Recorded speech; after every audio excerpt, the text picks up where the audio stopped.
Professor Benjamin Bloom is probably the most important behavioral psychologist ever to live. I mean, maybe not quite as much as Pavlov and Skinner, but he really implemented the system in education in the United States.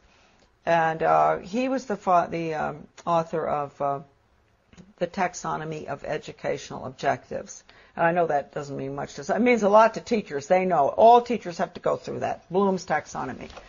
And just to give you an idea of how blatant they are, Benjamin Bloom said the purpose of education, and I often say this to parents, really listen to this.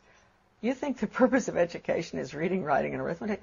The purpose of education is to change the thoughts, actions, and feelings of students.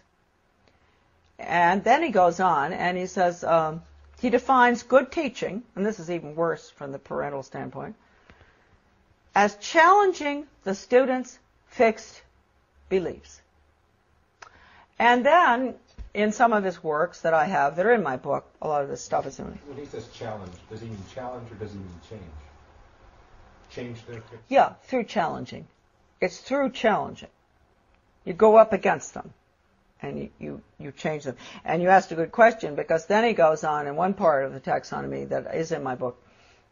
He says that he can take a student from here to there, from a belief in God or his country or whatever, to being an atheist and not believing in his country in 1 hour. Did he do that? Oh, yeah, he does it. And I've seen it with students. I've seen it with young people. And they don't even know, and teachers don't even know. That's why if you talk to teachers about it often, they'll really have an awfully hard time dealing with it. And if you go up to a superintendent, an educational administrator, superintendent or whatever, and you ask him or her, have you ever been through sensitivity training? They'll usually crack up because they went through it. They're the worst, those programs. I've been through them. I mean, how can anything be worse than some of the ones that the regular classroom has? But they're the worst. What do they teach the children? To bring about change. They put them through role-playing, psychodrama, all these psychological techniques where they play the part of starving children and the other one plays the part of a very wealthy industrialist child. And, you know, they bring about the attitude and value change through the emotions. You know how young people are. You know, they're naturally very altruistic and they want to help and they don't like to see poverty around the world. And so what they'll do is, just like I think I mentioned to you earlier, all right, I don't know whether I did, going into the teacher putting in the new social studies program in our community and walking through, taking the little tots through town and identifying big rich people's houses and small poor people's houses.